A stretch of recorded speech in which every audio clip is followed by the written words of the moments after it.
um excelente dia para você. Hoje é quinta-feira, dia 16 de outubro de 2025.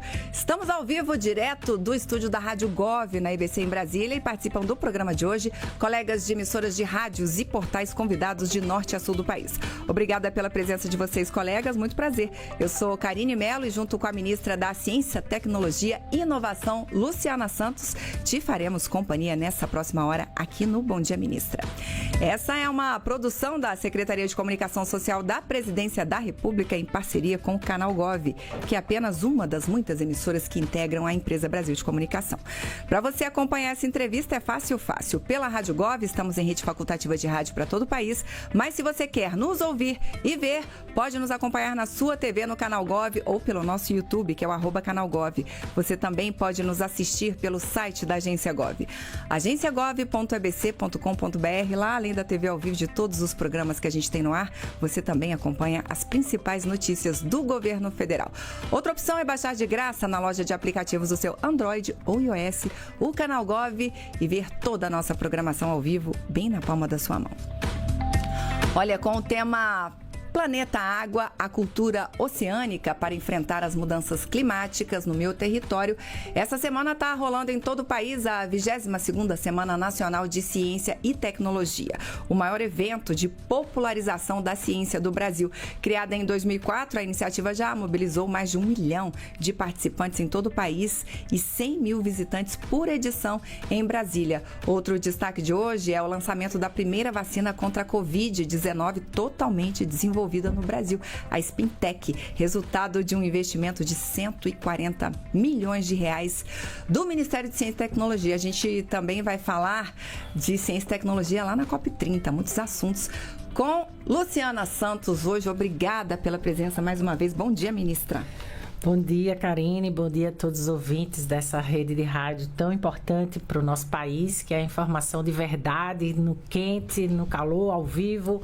Que bom estar conversando com todos vocês. É isso. Então vamos embora, ministra. Vamos já começar aqui, aquecendo aqui os motores, falando da 22ª Semana de Ciência e Tecnologia. Eu quero saber o que essa semana traz de novidades pra gente. Nós vamos, de novidades, fazer um seminário internacional com a presença de várias delegações. Mas eu só quero realçar, Karine, que essa é a atividade de popularização e difusão da ciência mais importante do país, porque a gente faz toda uma preparação durante meses nas escolas municipais, nas escolas estaduais.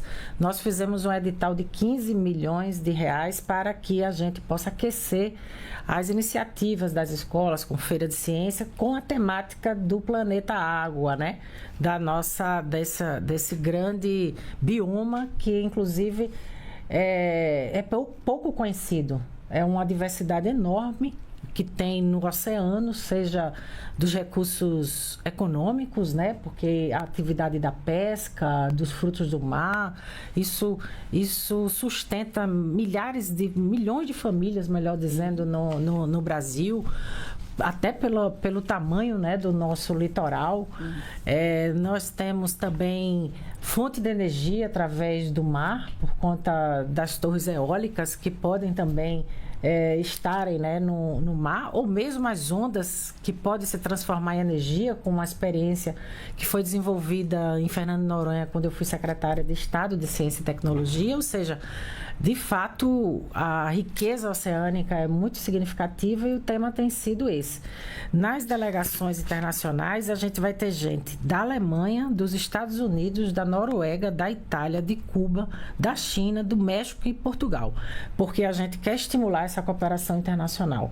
Eu mesmo fui estudante de engenharia elétrica e o meu primeiro professor de Física 1 era o indiano. Olha. É claro que eu apanhei muito, quase não entendia nada que ele dizia, mas a cooperação internacional diminui a curva de aprendizagem, porque assim como a gente pode partilhar conhecimento, a gente também recebe muito conhecimento de fora, e isso tudo cria uma sinergia muito, muito importante. Então a gente também vai ter uma exposição dos concursos do Mais Ciência na Escola. O Mais Ciência na Escola foi um decreto do presidente Lula ainda em 2023, sugerido, né, pelo nosso ministério, para que na expansão que o Camilo Santana, nosso ministro da Educação, fez também por decisão de Lula, da escola em tempo integral, a gente no contraturno tenha conteúdo. E o conteúdo é ciência, é laboratório que a gente chama mão na massa, que é laboratórios de microeletrônica, de robôs, de impressora 3D, e isso faz com que a criançada e a nossa juventude tenha acesso desde cedo ao que a gente chama dessas novas tecnologias, né, da indústria 4.0.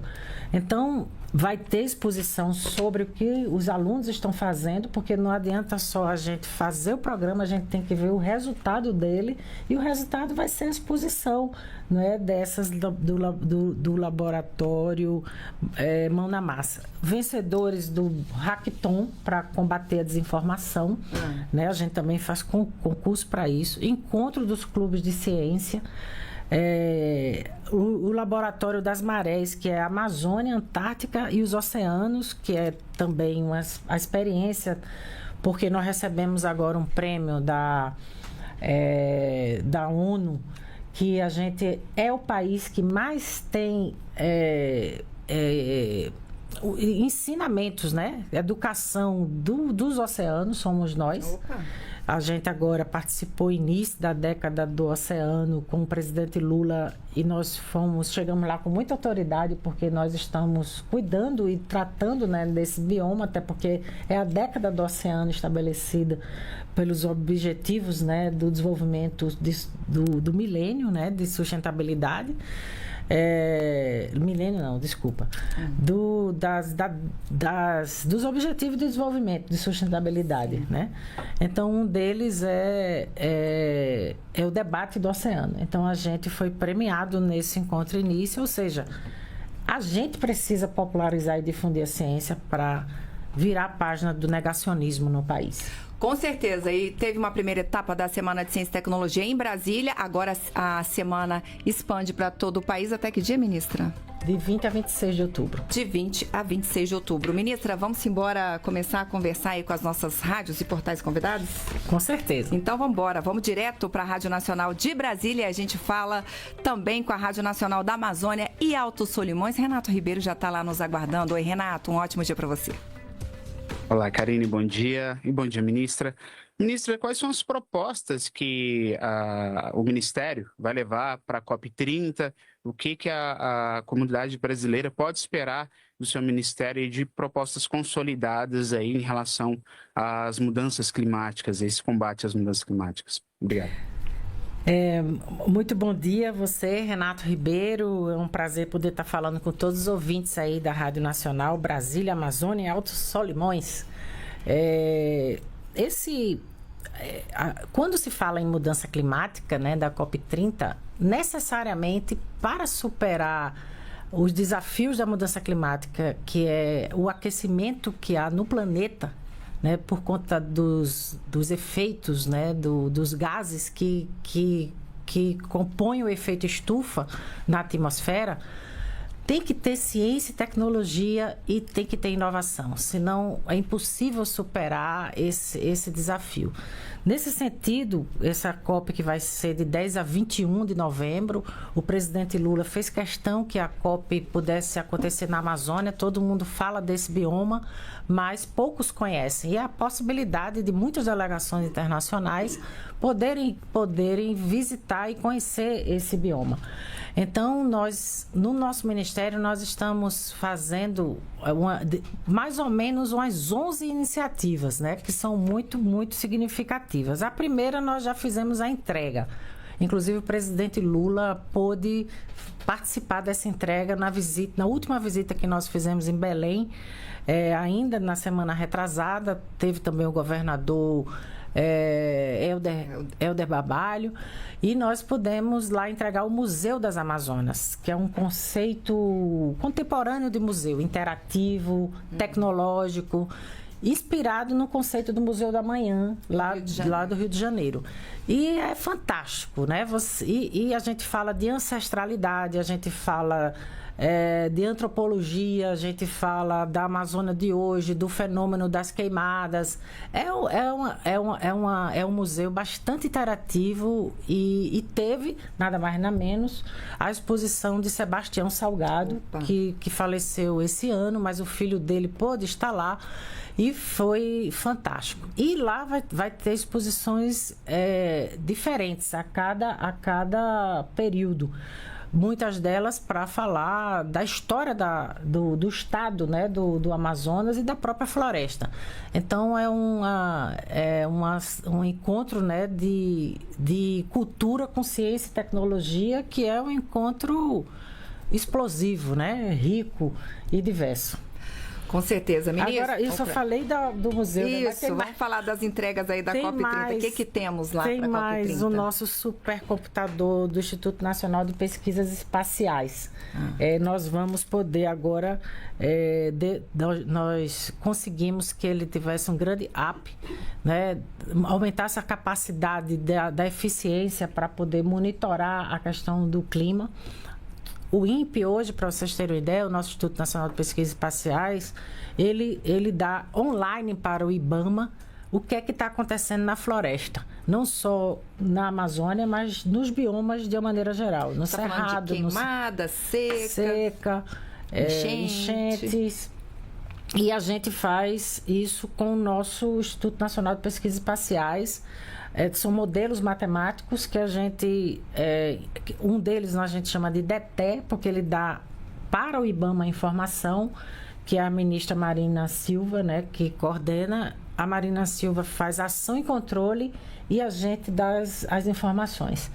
E agora nós vamos fazer isso de maneira mais eficiente, porque o nosso supercomputador do INPE virou muito potente. São 8 quatrilhões de operações por segundo que agora o nosso computador pode fazer.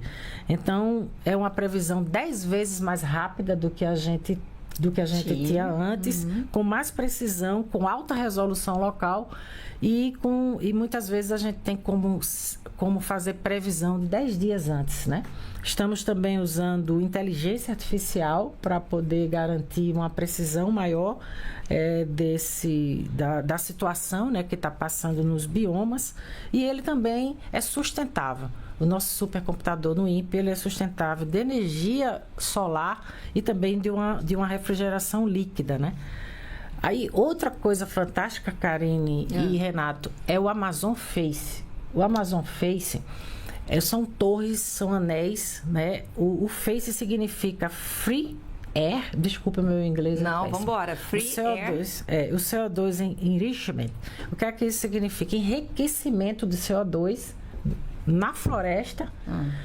Ou seja, aquilo que se faz em campo de simular os gases, né, do efeito estufa, a gente coloca dióxido de carbono e dióxido de carbono enriquece no campo, na floresta. A gente não faz isso em laboratório.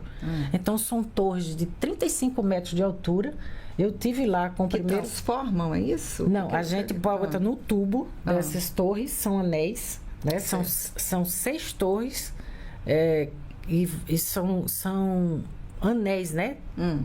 Vários anéis espalhados num determinado trecho da Amazônia. Eu tive lá com o primeiro-ministro do Reino Unido, é algo partilhado com o Reino Unido, em que a gente simula, pela tubulação, a gente coloca 2 vezes mais CO2 para ver qual o impacto na floresta.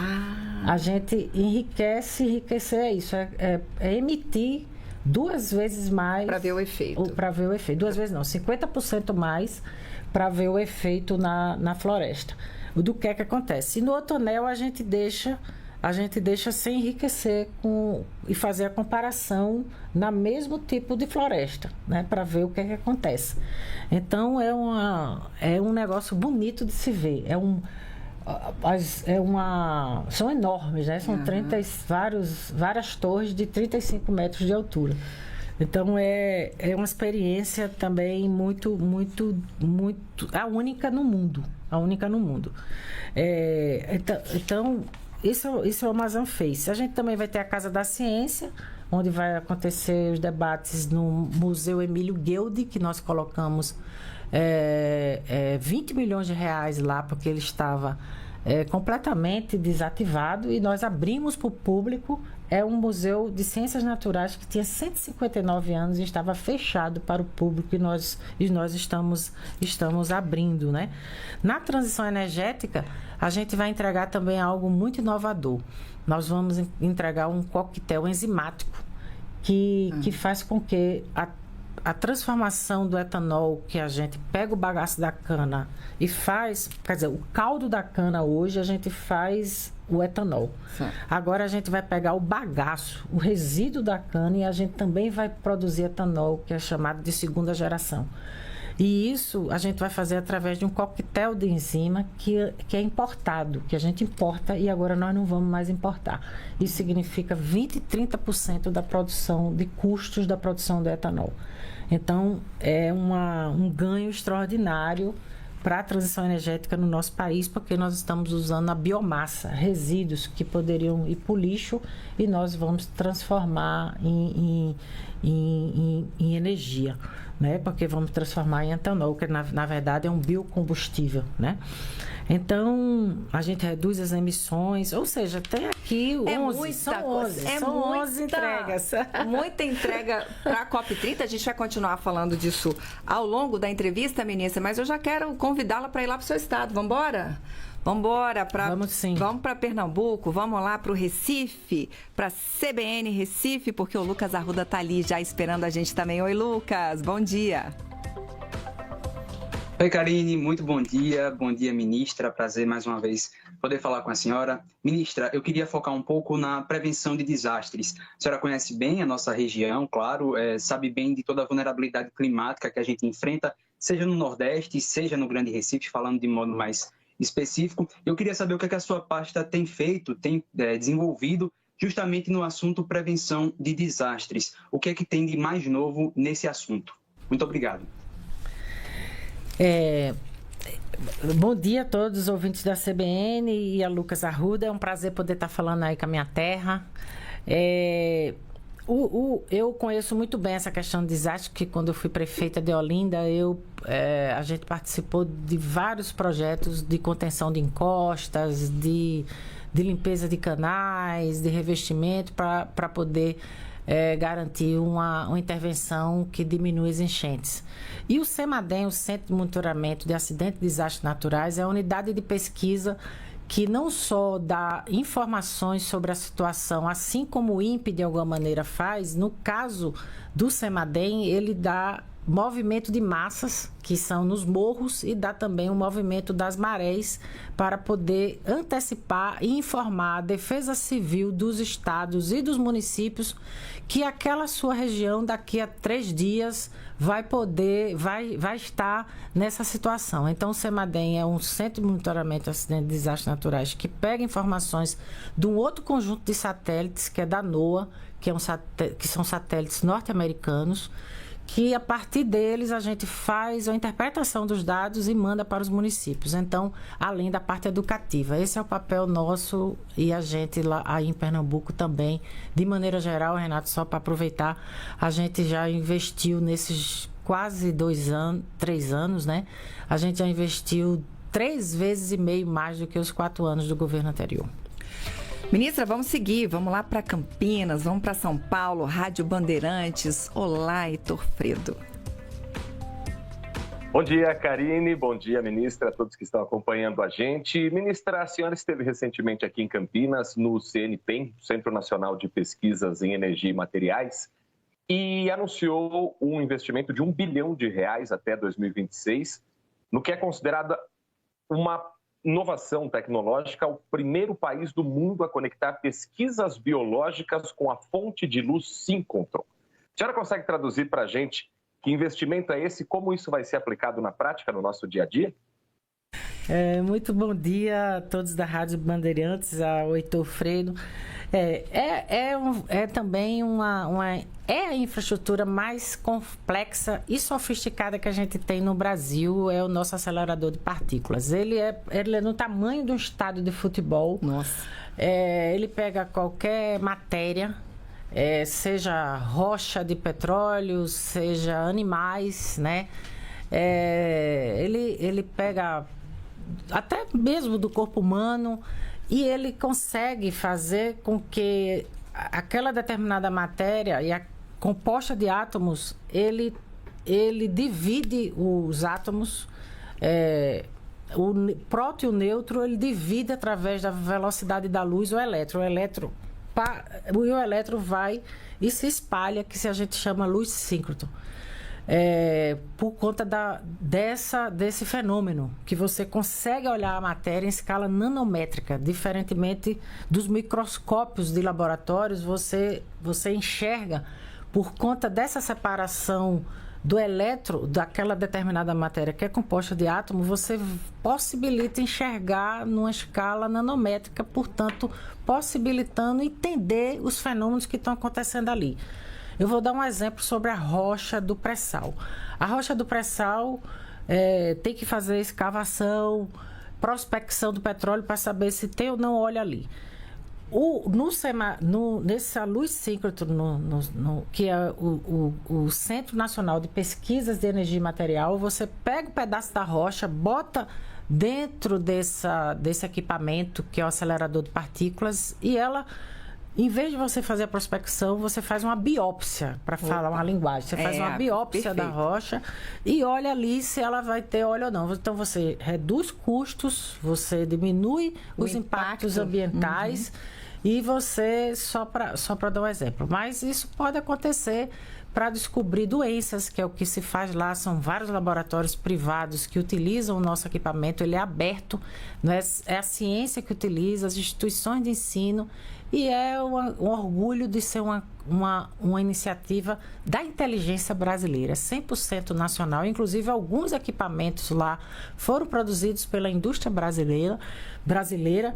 E agora, Heitor, nós vamos ligar ao que você acabou de falar, a um laboratório de contenção biológica máxima. O que é isso? É chamado NB4. E será o único do mundo que vai ser ligado à luz síncroton, que sai do acelerador de partículas, vai se ligar ao Órion. A gente chama Sirius e Órion, que é para poder homenagear a constelação. Então, lá nesse laboratório, a gente vai poder manipular vírus, bactérias, fungos, ou seja, manipular patógenos que se antecipam às epidemias. Então, muito eu fui lá na Alemanha, por exemplo, ver um laboratório desse tipo.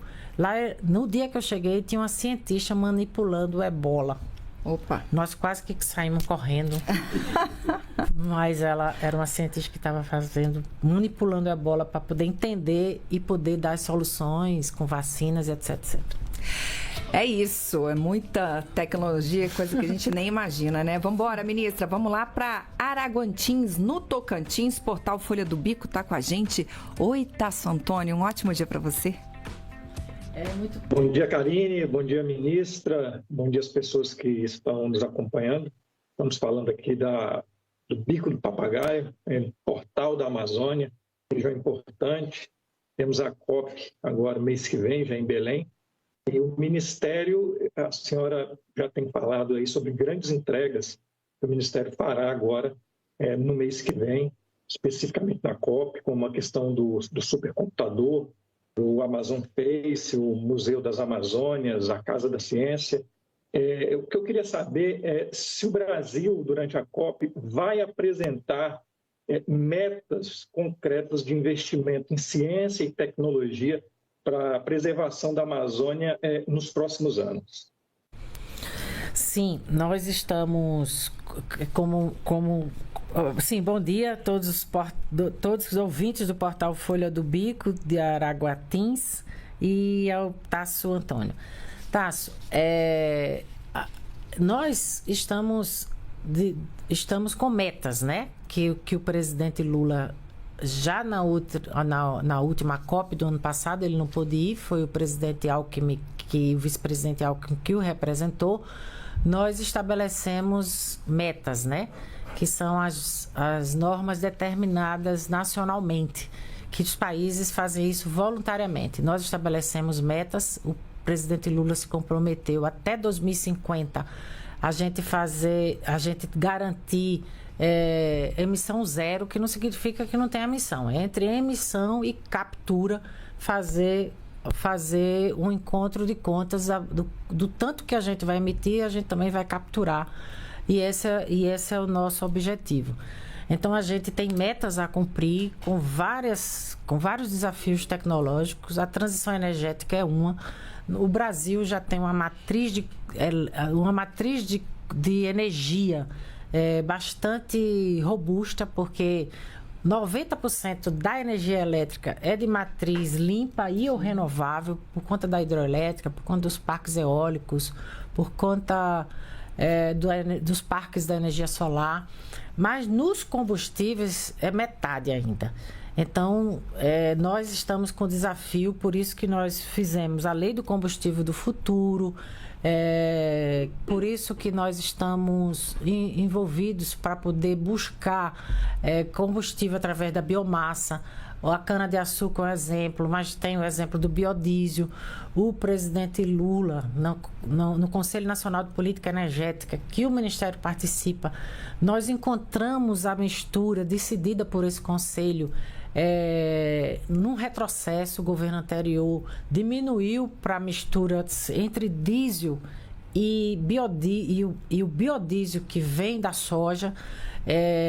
Nós encontramos em B10 e passamos para B14, que é a mistura do 14% do que vem da soja com o diesel, né? Então, a gente conseguiu garantir, quer dizer, uma decisão do presidente Lula de aumentar essa mistura, né, de biodiesel para poder reduzir a emissão dos gases de efeito estufa através do combustível. E nós estamos acelerando a medição, inclusive, do quanto a indústria emite gases, né? Essa é também própria de iniciativa das instituições de ciência e tecnologia do nosso país, das unidades de pesquisa nossas, que atuam sinergicamente na direção de garantir essa transição. Este é o Bom Dia Ministra, que recebe hoje a ministra de Ciência, Tecnologia e Inovação, Luciana Santos. Ministra, vamos embora lá para Porto Alegre, vamos para o Rio Grande do Sul, vamos lá para Band News FM, porque a Laura Tedesco está com a gente também. Oi, Laura, bem-vinda.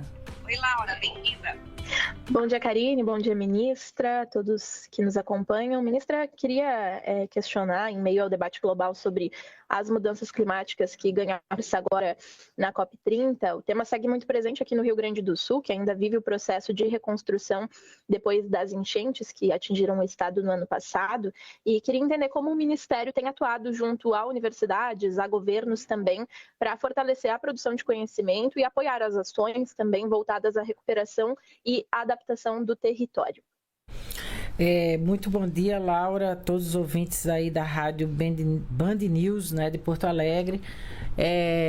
Laura, um esforço que a gente está fazendo é na recuperação da infraestrutura de pesquisa.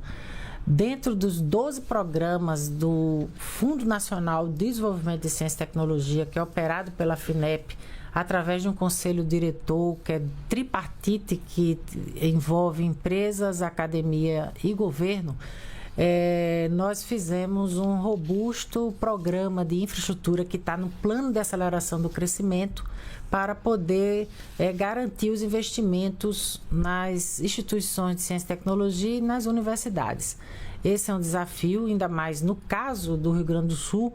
Nós fizemos editais específicos para aquelas instituições de pesquisa que tenham sido atingidas pela enchente, para fazer um SOS, né, nesse acontecimento das enchentes no Rio Grande do Sul.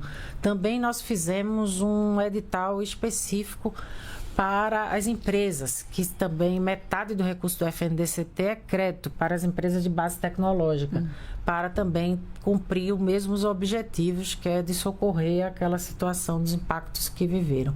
Mas o esforço da gente, eu também quero destacar aí, Laura, foi o nosso Ceitec, né? A fábrica de semicondutores, que é a única do Brasil, que estava sendo liquidada, que nós retiramos da liquidação por decisão do presidente Lula, foi liquidada no governo anterior, mas nós revertemos e estamos procurando nos inserir nessa cadeia tão estratégica que é a de semicondutores.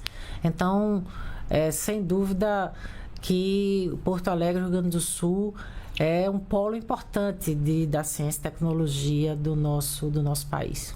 Ô, ministro, eu quero aproveitar que a senhora está falando em pesquisa e queria falar com a senhora sobre o programa Conhecimento Brasil, que vai trazer de volta aí cientistas que atuaram em 34 países, né? Ou seja, o governo brasileiro incentiva que eles estudem fora e agora está trazendo de volta, é isso? Karine, isso é um fenômeno importante. Há muito tempo que o nosso ecossistema, o Sistema Nacional de Ciência e Tecnologia, lamenta o que a gente chama de diáspora. Muitos da nossa inteligência brasileira, em função de diversos aspectos, acabam indo para outros países e funciona assim como se fosse um time de futebol. Um técnico de um país vem e captura os nossos talentos, os craques, né? E levam. Isso acontece principalmente nas empresas de TI. No nosso supercomputador Santos Dumont, lá de Petrópolis, a Google levou, antes mesmo de a gente chegar no governo, uns 4 anos atrás, levou um dos melhores nossos, um rapaz de 40 e poucos anos, para trabalhar no Reino Unido, oferecendo salários muitas vezes maior do que ele recebia lá no Santos Dumont. Então, há uma verdadeira luta para a gente atrair de volta a inteligência brasileira. E fico muito feliz que essa iniciativa pioneira não existia antes, porque só existia o debate. O que é que a gente faz para não ter tanta evasão de talentos? Então, a gente fez um programa robusto, estamos trazendo mais de 300 novos, quer dizer, novos não, os nossos doutores, né, que ficaram fora do país, mas como você disse, vem de vários, mas são das principais universidades do mundo, Cambridge, Oxford, e de várias áreas, de ciências da terra, ciências da computação, de ciências da saúde, ciência da engenharia. Então, é um caso de sucesso. Inclusive, o presidente Lula vai recebê-los, né? Eles estão de volta. Já tem data, com ministra? Bolsas. Não tem data, mas eles já chegaram, né? E nós vamos garantir, não é, que a permanência deles. A maioria dos que voltaram foram dos Estados Unidos, em função do desmonte que estava nos Estados Unidos de investimento em P&D, em pesquisa e desenvolvimento, até uma certa perseguição, né, à ciência, nesse contexto que a gente está vivendo lá. E estamos bastante entusiasmados, né, com esse programa. Vamos repetir a dose, porque para além de atrair, nós temos que manter. E a gente mantém quando a gente tem uma infraestrutura adaptada, quando a gente garante mais complexidade na infraestrutura de pesquisa, a gente retém talentos. E mais, a gente precisa fazer um programa que estimule mestres e doutores a ir para o processo industrial.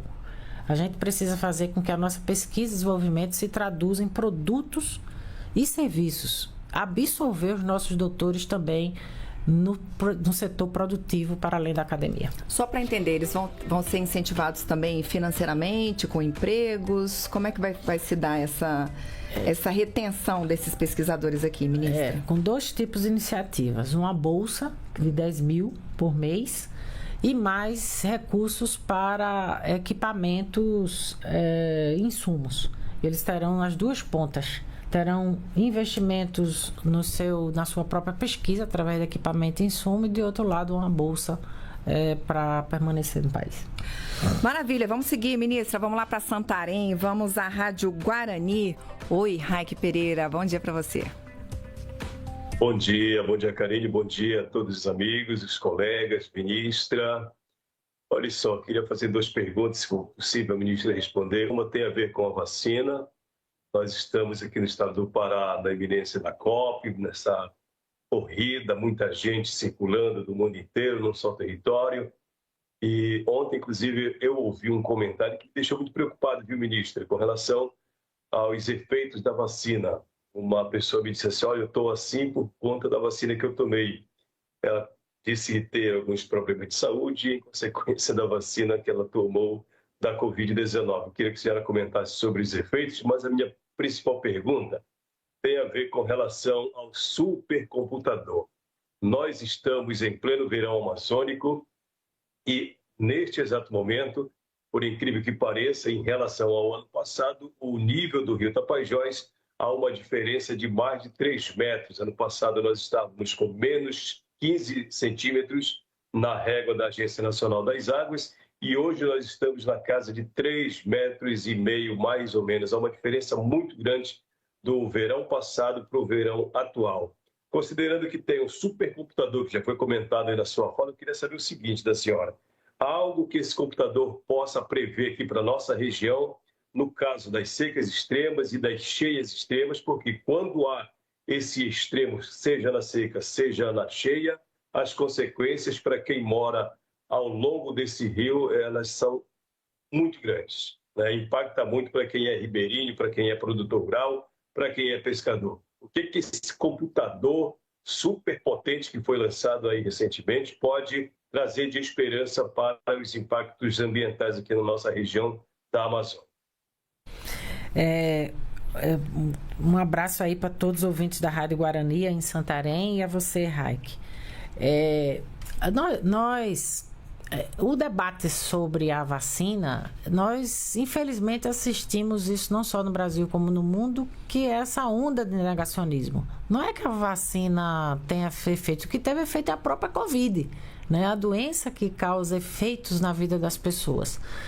A vacina veio para salvar as pessoas, né? Para garantir que a gente se livrasse de um vírus que tem uma letalidade indiscutível. No Brasil, nós fomos, infelizmente, em função desse negacionismo, nós fomos o segundo país do planeta que mais tivemos vítimas. E, infelizmente, isso estava na voz de um chefe de Estado. E a gente precisa cada vez mais difundir a importância. Voltamos à poliomielite no Brasil, voltamos ao sarampo por conta desse tipo de desinformação. E nós precisamos mais do que nunca defender a vacina. E agora a gente tem uma vacina 100% brasileira, que é a Spintec, desenvolvido pelo CT Vacina de Minas Gerais.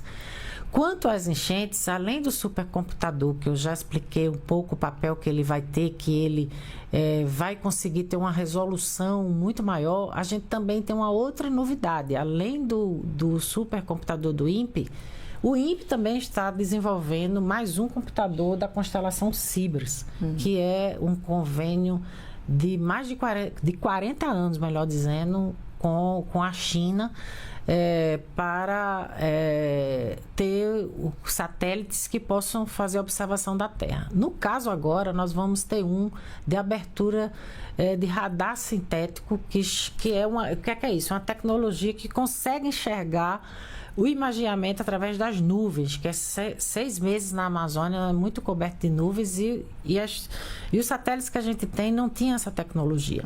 Então, nós vamos avançar com estamos desenvolvendo isso já acordado, né, com os chineses, é desenvolvimento comum. No caso, eles vão dessa vez fazer a transferência tecnológica da carga útil, que vai viabilizar esse tipo de imaginamento. E ainda tem um outro que é um geoestacionário, que ainda vai ser eminentemente de carga útil meteorológica, que vai ter uma capacidade ainda maior, porque ele já está dizendo, ele vai ficar estacionado, né, aqui, né, sobre nós, né, na América Latina, para poder fazer uma observação mais exata, né, do que acontece nos fenômenos climáticos, e vai, portanto, melhorar bastante a nossa capacidade de prevenção. Do norte para o nordeste, vamos lá para o portal Mais PB de João Pessoa. Oi, Juliana Alves, um ótimo dia para você. Bom dia, Karine, bom dia, ministra, bom dia, colegas jornalistas. A gente falou no nosso início da conversa, né, sobre a Semana Nacional de Ciência e Tecnologia, que esse ano vai discutir a cultura oceânica, os enfrentamentos aos impactos, né, das mudanças climáticas. E aqui no litoral da Paraíba, especialmente na região norte, na cidade de Baía da Traição, a gente tem enfrentado os desafios com relação ao avanço do mar e à erosão costeira também. Eu gostaria de saber, ministra, se o seu ministério tem acompanhado esse cenário aqui no estado e se existem ações de enfrentamento à erosão, ao aumento do nível do mar e esses impactos climáticos aqui no nosso litoral. Muito bom dia, Juliana, a todos do portal Mais Paraíba que estão nos ouvindo, aos ouvintes aí dessa importante rádio de comunicação. Esse assunto da erosão marinha, nós temos no país diversos laboratórios, universidades que estudam esse fenômeno. Isso vem da questão do aquecimento global, porque ele impacta, né, fortemente os oceanos, têm um papel fundamental como regulador do clima. E em função do aquecimento, a gente tem esse fenômeno, ainda mais quando tem regiões que estão abaixo do nível do mar. Eu falei aqui no início, quando eu fui Olinda viveu esse fenômeno, a região metropolitana toda do Recife, e eu acompanho esse debate há muito tempo. Então, por exemplo, a Universidade Federal de Pernambuco tem um departamento de geologia que estuda, e isso a gente faz em rede, procurando ter soluções que tem que ser de preservação para ser mais estruturante, mas também de paliativos, que a gente possa fazer a contenção. A melhor tecnologia que a gente desenvolve no Brasil é que a gente chama de engordamento, que é garantir que a praia volte a existir para diminuir a erosão marinha. Mas tem contenção, como se faz a contenção de encostas, né, com pedras, mas a solução depende muito das jazidas que se tenha mais próximo. São diversas soluções, mas existe sim um debate sobre isso por parte do Ministério, que funciona em rede a partir dessa inteligência dos departamentos de geologia marinha que existe no país inteiro. É isso, ministra, e a gente vai encerrar essa primeira rodada de pergunta lá com Cuiabá. Vamos lá para o Mato Grosso, vamos lá para o portal RD News. Oi, Jacques Goshi, tá pela primeira vez aqui com a gente no Bom Dia, Ministra. Bem-vindo. Bom dia, ministra. Bom dia, Karine. Bom dia, colegas. Eu gostaria de perguntar como o Ministério da Ciência, Tecnologia e Inovação pode apoiar o agronegócio no que diz respeito aos biocombustíveis e também às energias limpas, energias renováveis. Quais são as políticas da pasta nesse sentido? Muito bom dia a todos que ouvintes do portal RD News e Cuiabá. E, Jacques, a sua pergunta é importante porque o nosso Ministério tem o Fundo Nacional de Desenvolvimento de Ciência e Tecnologia, 50% dele é crédito. Crédito numa taxa bastante competitiva, que é a taxa TR, que tem um indexador de 2%. Nesse sentido, o agro é a segunda cadeia produtiva que mais capta recursos da FINEP. E, claro, todos eles têm que ter desafios tecnológicos. Entre eles, a descarbonização ou mesmo a melhoria das condições para a produtividade do solo. Para você ter uma ideia, a gente também participa com a Embrapa. A Embrapa não é diretamente da gestão do Ministério, é da gestão do Ministério da Agricultura, não é? Mas a gente faz parte do nosso Sistema Nacional de Ciência e Tecnologia. Para você ter uma ideia, o Cerrado, a gente deve a produtividade da soja a uma grande cientista mulher da Embrapa, que é Joana Doberheim, que há décadas descobriu ou desenvolveu a possibilidade do solo do Cerrado ser adaptado à produção de soja. E nós somos recordistas nisso, graças a uma mulher cientista. E no caso do agro, existem vários financiamentos de drones para poder garantir que aquela determinada quantidade de água do solo possa ser adequado à irrigação. Equipamentos, né? Nós financiamos equipamentos que possam facilitar a produção, ou seja, sem dúvida nenhuma, até pelo peso que o agronegócio tem no país, é a segunda captação de recursos do nosso Ministério, todas baseadas em melhoria da produtividade e da descarbonização da agricultura no nosso país. Agora todo mundo vai me ajudar, inclusive a ministra, porque a gente quer aproveitar a presença dela aqui para fazer uma segunda rodada de perguntas. Vou começar com Renato Ribeiro, Rádio Nacional de Brasília. Ministra, há uma parceria da sua pasta com o Ministério da Educação para haver uma melhoria e até, inclusive, um uso da inteligência artificial aí nas escolas para a gente melhorar a educação nas escolas públicas, ali uma atuação em cursos para os professores, em projetos ali também para os alunos? Sim. No Plano Brasileiro de Inteligência Artificial, nós estamos prevendo formação de pessoas na área da TI, né, de tecnologia de informação e da própria inteligência artificial. Vai do letramento digital à inteligência artificial. Hacker do bem, também a gente acabou de formar 35 mil pessoas, segurança cibernética, front-end, back-end, ou seja, que são formações para desenvolvedores de software. Existe um mercado aberto, ele começa com R$4.000, tem vaga e não tem gente formada. E a gente está fazendo um esforço hercúleo para garantir uma robusta formação, como é, por exemplo, o Bolsa Futuro Digital e o Residência em TICs, que são outros programas que formam alunos a partir do último ano do ensino médio para poder garantir a oferta de mão de obra para um mercado muito promissor. Opa, importantíssima essa informação, hein, pessoal? Vamos lá, Rádio Bandeirantes, Campinas, Heitor Fredo. Ministra, o Brasil está muito próximo de ter a primeira vacina contra a Covid-19 100% nacional. Quando ela deve chegar ao SUS e ela já vem acompanhando as novas variantes também da doença? Nós desenvolvemos isso com recursos dentro do CT Vacinas de Minas Gerais, da Universidade Federal de Minas Gerais. Eu tive a oportunidade de visitar algumas vezes.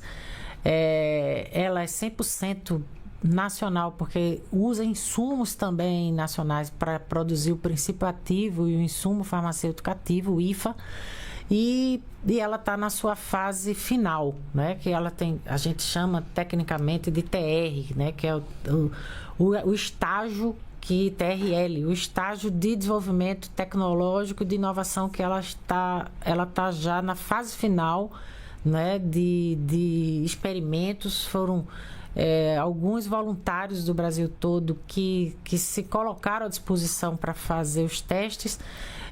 Nós já vamos dar entrada na Anvisa para poder fazer a validação dessa vacina. E quem está fazendo a compra tecnológica, porque a transferência tecnológica é uma empresa também brasileira, a Libs, que eu tive ontem com eles vão fazer o insumo, aqui em São Paulo, vão fazer o IFA, e quem vai envasar é outra empresa brasileira de Minas Gerais. Então, é um orgulho nacional, né, desenvolvido, e é claro que quando se fala, né, das variantes, é uma incógnita, né? Até porque pode ser que ela também funcione para outras variantes, mas isso é só o estudo, a evolução do vírus das variantes do vírus é que vai. Eu não posso responder isso de maneira assertiva. Até o início do ano que vem, a senhora acredita que o SUS já está com a vacina ou leva mais um tempinho? Eu acho que para o ano, né? Perfeito. Eu acho que nos primeiros semestres já deve estar circulando a Spintec, que quase que esse trenzinho. Vacina da dengue, o Brasil também está desenvolvendo 100% nacional. Sim, também pelo CT Vacinas, principalmente. É rede, né? Não é só o CT Vacina de Minas, mas doença de Chagas, malária, também está sendo desenvolvido lá na Federal de Minas Gerais com outras instituições do país. Também para o ano que vem? Não, essa não. Essa vai demorar mais um pouquinho. Então vamos embora, ministra. Vamos lá para Porto Alegre, Band News, Laura Tedesco. Ministra, o Brasil está preparado para assumir protagonismo internacional na agenda científica e climática a partir da COP? E também questiono como equilibrar esse avanço com a preservação ambiental e a redução das desigualdades sociais nesse cenário que a gente tem. Laura, você aborda um assunto também importante. A gente não tem como falar de equilíbrio ecológico, de sustentabilidade, sem falar das pessoas. E a gente tem essa contradição. Nós temos a região amazônica, moram 30 milhões de brasileiros e brasileiras na região amazônica. É indiscutível a riqueza da nossa biodiversidade e, no entanto, a gente tem os piores IDHs do Brasil, que é uma contradição e que nós temos que resolver. Por isso que essa visão de desenvolvimento sustentável. A bioeconomia é indiscutivelmente uma grande riqueza para a saúde, para alimentos, para muitas questões importantes para o dia a dia do povo, para cosmético. A biodiversidade brasileira é tão, inclusive, muito cobiçada, né, por outros países do mundo. Então, nesse sentido, a gente tem que desenvolver ciência e tecnologia com as comunidades ribeirinhas, com a sabedoria delas e dando sustentabilidade, ou seja, garantindo cadeias produtivas. A gente já está fazendo isso com açaí, com o pirarucu, que a gente faz um estudo de viabilidade da cadeia produtiva agregando valor e, portanto, o caroço do açaí é um grande potencial energético, por exemplo, e a gente garantir uma reversão da qualidade de vida da população dessa região. E só a bioeconomia é capaz de fazer isso. Portal Mais PB, Juliana Alves. Ministra, a Paraíba tem se destacado positivamente no cenário de produção científica. Recentemente foi destaque nacional com a criação de um canudo capaz de detectar metanol em algumas bebidas. E eu queria saber quais os investimentos do Ministério para incentivar e ampliar produções desse tipo de impacto positivo demais aqui para o Estado. Sim, Juliana. Inclusive, no dia que saiu os resultados da UEPB, que é a Universidade Estadual da Paraíba, eu fiz questão de falar para o presidente Lula, né, dessa pronta resposta que a ciência e a tecnologia no Brasil deu. Além do canudo, que será um instrumento para medição se tem ou não etanol, tem outra tecnologia desenvolvida também pelo mesmo laboratório para poder detectar que a cadeia produtiva de bebidas ou de serviços pode utilizar a tecnologia desenvolvida pela UEPB. É uma resposta imediata, né, da inteligência brasileira a um assunto tão grave e mais uma vez, a Paraíba está de parabéns, a UEPB e as universidades.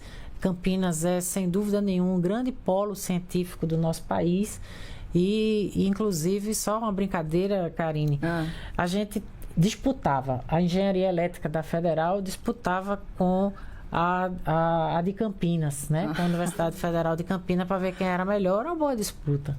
É, uma disputa de gigantes. De gigantes, mas a Federal era mais potente.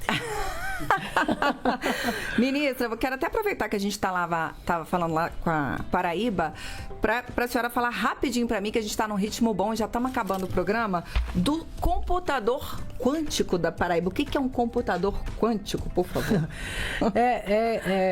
O computador é uma infraestrutura, né, uma máquina que consegue funcionar binariamente, né? Para poder processar dados e, portanto, garantir várias soluções, né? É feito quando a gente combina algoritmo ou progressão geométrica, que você coloca muitas variáveis e você desenvolve modelos matemáticos que a máquina é capaz de desenvolver rapidamente. E no caso do quântico, ele vai juntar, né? Não vai ser só o binário, ele vai juntar os dois variáveis para poder garantir um processamento maior. Para você ter uma ideia, um computador quântico de 20 qubits, ele em determinadas condições pode corresponder a 1 milhão de computadores clássicos trabalhando em conjunto. Opa. Ele corresponde e tem, portanto, uma capacidade de processar dados, né, e modelos matemáticos numa velocidade infinitamente maior. E vai ter um na Paraíba. Vai ser um dos poucos do mundo nós vamos comprar, né, dos chineses, só que com a garantia, e isso está garantido, que eles vão fazer a transferência tecnológica. Então, nós vamos comprar com o governo do estado, com o governador João Lins da Paraíba, metade do ministério e metade do governador do governo da Paraíba, né, que nós vamos garantir que também Paraíba seja destaque nacional e internacional, porque iremos entrar no seleto grupo de países que tem um computador quântico. E aí, eu estou estourada no tempo, mas eu quero saber a aplicação prática, rapidinho, uma aplicação prática, só para a gente entender. De meteorologia, de pesquisa biológica, perfeito, de agricultura, de qualquer área de conhecimento você pode usar a tecnologia. Maravilha. Ministra, então vamos rapidinho voltar lá para o Tocantins, lá para Araguatins, lá para o portal Folha do Bico, tá, São Antônio? Ministra, eu quero manter o assunto dentro do momento da pesquisa. Eu queria saber qual o percentual de bolsas, aliás, se houve um aumento no número de bolsas para pesquisadores baseados em instituições da região amazônica e em qual proporção aconteceu? Eu não sei exatamente para a região amazônica. Eu sei no Brasil todo, quando nós assumimos, nós tínhamos um pouco mais de 50 mil bolsistas, né, através do CNPq, porque tem a parte da CAPES, que é do Ministério da Educação, que a quantidade é muito maior, mas ela é muito mais focada em bolsas de ensino e a gente é focado mais nas bolsas de pesquisa e desenvolvimento. Então, hoje nós já temos 91 mil bolsistas no Brasil todo financiado pelo CNPq. Ministra, vamos fechar o nosso giro, então, aí pelo país, voltando lá para Cuiabá, para o portal RD News, Jacques Gosch. Tá fechado o seu áudio, Jacques. Vamos abrir o seu áudio. Ministra, o governo recentemente sofreu uma derrota no Congresso que foi relacionada à MP da compensação do IOF. E, como consequência, está fazendo ajustes orçamentários, até mesmo cogitando cortar recursos. Como que a ciência e tecnologia vai ser afetada nesse contexto? E também, se a senhora puder falar de algum investimento do Ministério previsto para o estado de Mato Grosso. O imposto sobre a operação financeira, né, infelizmente não vingou, né, no Congresso Nacional, mas para você ver como é difícil a gente taxar o andar de cima, né, do nosso país. Nós precisamos... o governo nunca se negou, pelo contrário, talvez os ciclos políticos do governo Lula e da Dilma tenham sido os governos que mais tenham cumprido metas fiscais. No entanto, tanto que a gente transformou o teto de gastos em meta fiscal, em arcabouço fiscal, e infelizmente, para poder garantir mais investimentos do Estado em ações tão estruturantes para o país, como o PAC, como a NIB, nós precisamos de investimentos, né? E com isso, sem a arrecadação que teria, né, do IOF, nós temos que buscar alguma compensação, e a equipe econômica, junto com o parlamento, está tentando exatamente encontrar caminhos. No Mato Grosso, a gente tem aí um papel importante, né? Eu tive aí com o secretário Allan Kardec, com o ecossistema de ciência e tecnologia, para anunciar, né, em investimentos, né, em Mato Grosso, tanto para as empresas através, né, do crédito, como também para as universidades, que aí é subvenção. Eu não estou agora, Jacques, infelizmente, com o número exato dos investimentos aí do Mato Grosso, mas posso lhe garantir que eu estive aí visitando exatamente para poder, do que a gente tem disponível dos nossos 12 programas, temos investimentos aí no Mato Grosso também. Ministra Luciana Santos, mais um, hein?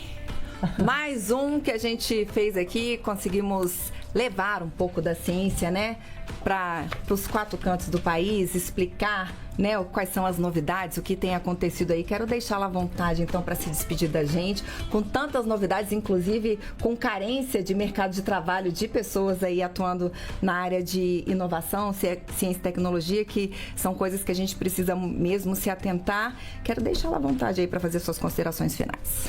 Tá, Karine, primeiro quero agradecer mais uma vez, né, a sua entrevista, né, de quanto é fácil, né, conversar com você pela sua competência, destreza, né, de fazer bem feito esse que é um instrumento decisivo, que é a informação no nosso país. Então, eu agradeço à EBC, a todos os ouvintes e profissionais dessa rede de rádios e comunicação, e conte sempre com o Ministério da Ciência e Tecnologia. Nós estamos aqui para dizer que a ciência voltou com força, exatamente pela decisão do nosso presidente Lula. Gostei do de com força, né? Que é bem nordestino.